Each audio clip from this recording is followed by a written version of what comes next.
Karibu tena kwenye runinga yako unaipenda Lang'ata, na leo hii tumekita kambi eneo hili la South C, kwani kuna shughuli ambayo inawahusu wakazi wa eneo hili. Kuna usajilishaji wa kundi ambao inaendelea, na nimepata kusemezana na baadhi ya wakazi ili kujua hali halisi. Kulingana na vile kazi mheshimiwa imepangwa, kazi inaendelea vizuri. Tumeona mabadiliko na leo kila mtu naona atapata basari. Tunakushukuru kwa kazi nzuri. Tuko na wewe tamu ya kwanza na ya pili. Bosi, kazi yako iko sawa, iko nywe, tuko na wewe mpaka mwisho. Kwa majina naitwa Kevin Bernard, chairman wa Basari Lang'ata constituency. Tulianza kupeana basari forms last week. Kwa leo tuko South C, bali tulikuwa tuna expect namba ya watu wengi.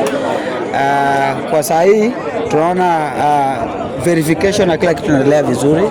Wananchi wamejitokeza kwa wingi, wamekuja ku-apply and verification may remain the same kama tulianza high rise. Lazima mtu akuje na original ID yake, na pia mwananchi lazima akuje pia na original birth certificate.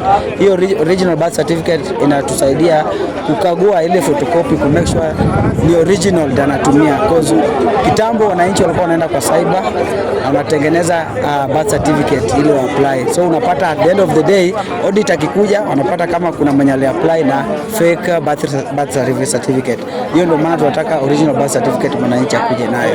Na pia ID tunatumia ku verify tumehakikisha tumepatia vota wetu ule wa Lang'ata, ule alipiga kura Lang'ata. Kwa majina ni Zuleka Abdi, na kwa leo tumekuja kupeana 35,000 voters beneficiaries.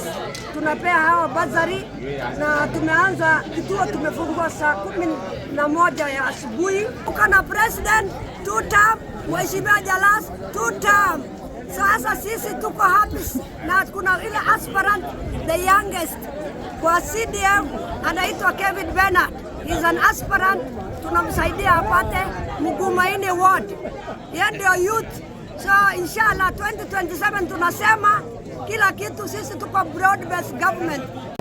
Nikiripotia runinga Lang'ata, jina langu ni Ismail Michuki.